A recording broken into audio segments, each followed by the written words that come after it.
time in Memphis as the crowds at the FedEx Forum look to cheer on the Grizzlies.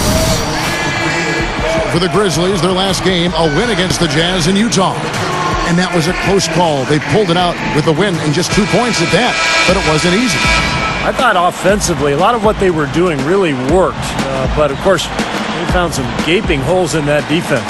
Steve, they had a bunch of success on even the most basic plays they were running. I mean, that was some pretty poor defense there. And here are the Bobcats starting.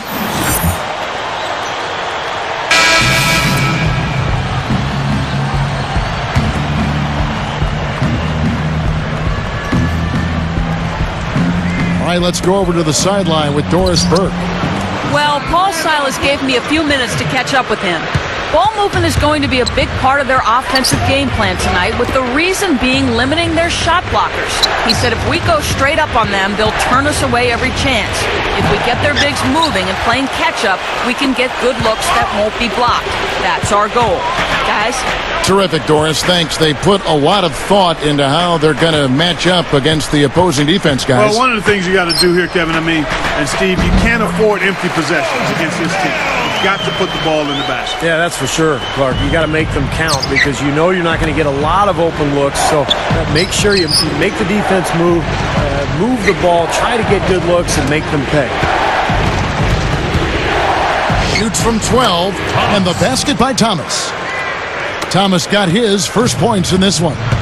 You know, in 2010, Charlotte made the playoffs, but it wasn't because of their play on the road and their poor performance in that department carried into last season.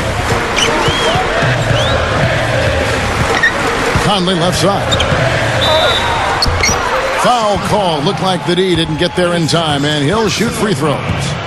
More on Charlotte. Both years just winning 13 wins in 41 road games. And you don't give yourself a lot of room for error to make the playoffs when you play that poorly on the road. That means you have to be almost perfect at home. And one thing you hear out of Memphis is that Mike Conley has really stepped into more of a leadership role. He's been much more vocal in that point guard spot. And he had a great season last year when Memphis made it to the playoffs.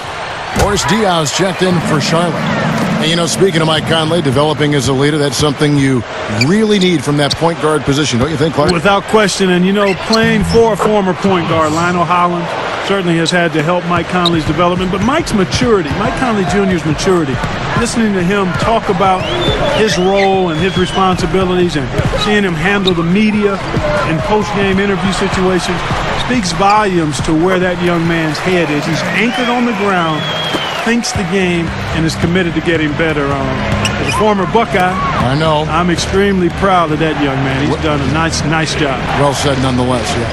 Yeah, you're a Buckeye, that is.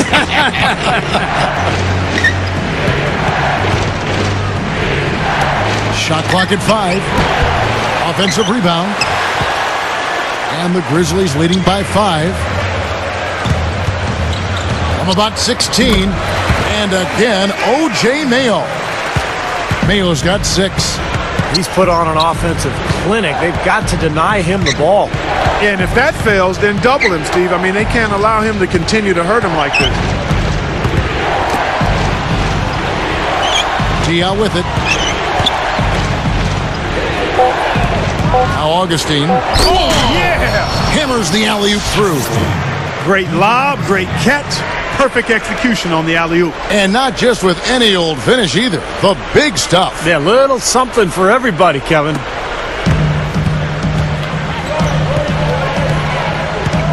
And here is Conley. What a tremendous game he played against Utah.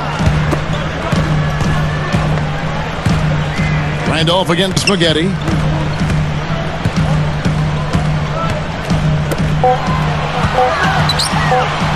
With the clock winding down, Gay can't get it to go. Bobcats trail by 5. Thomas kicks to Diao. Goes straight up and blocked. Here comes Conley. He has 7. Trains it from 7 feet out. Conley's got 9. 16 seconds left in the first quarter. Tipped and stolen by Mayo. Takes it right up. The basket drops, and he gets fouled on the shot. One free throw coming his way. Live from the FedEx Forum, you're watching 2K Sports. Welcome to HP at the Half. The NBA season just getting underway.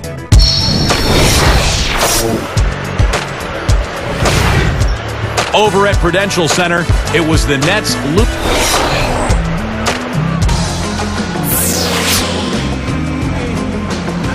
The third quarter now beginning. Both sides looking to pull away in the last half of the game.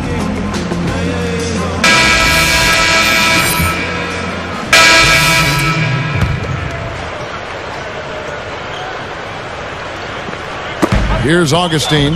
You know, when I look at this Memphis Grizzlies team, I mean, such an impressive playoff run for them last season. And the thing that stood out for me was their depth. They got contributions from a lot of players. On the floor for Charlotte, Thomas in at point guard. Bismack Biyombo is out there with White. Then there's Brown. And it's Augustine in at the 2. Mayo kicks to Young. Guarded by Augustine. Clock at 6. Shoots. Shots good from Young. Young's got his first bucket of the night. And Clark, you talk about the depth of that Memphis team. You think about the bench players that stepped up in the playoffs, guys like Darrell Arthur, Shane Battier, Grievous Vasquez, giving them big minutes at that backup point guard spot. And then, of course, O.J. Mayo, the guy who would start for a lot of teams. When he came off the bench, gave them tough defense and made some big shots. And the basket by Thomas. Thomas got his third basket of the night. And the Grizzlies leading by 4.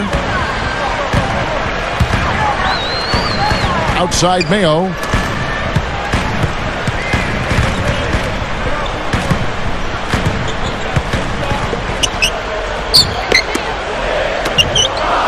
Arthur kicks to Mayo. From past the arc.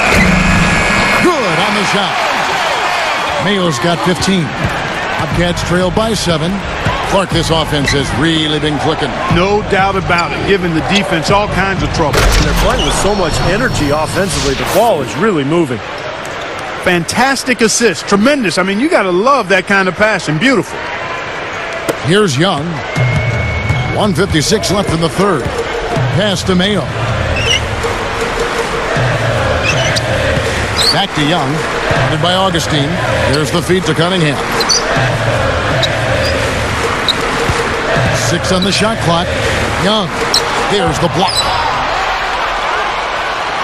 And the Bobcats have it. It's a 5-point game.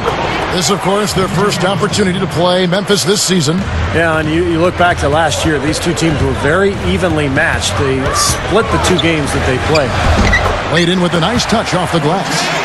Mayo's got 5 points in the quarter. Boy, he's been so dependable here this game, really playing well offensively. Thomas kicks to Biyombo. Cunningham's there. Mayo against Thomas. And Charlotte again with the bucket. Going back for a second to your comment, Steve, in the standoff these teams played to last year, it may have been an indicator of how closely matched the teams in the middle of both conferences were. Well, we know these 2 teams were certainly closely matched. Young dishes to Mayo. A baseline J. They get it back with the second effort. And there's the basket. Whistle blows and a chance.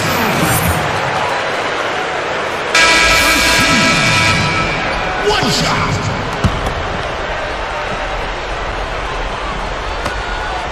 Here's Maggette.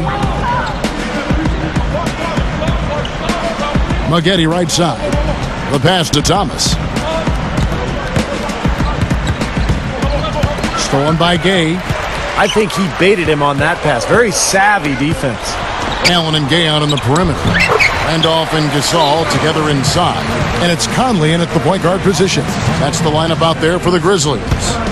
And the Bobcats call time here. They're winning by 13. 24 seconds left in the fourth. Let's go quickly over to Doris Burke for an update. Hi, Kevin. I was able to hear the advice Paul Silas gave to his team during that break. His message was very simple. Pick up the pace and be extremely aggressive.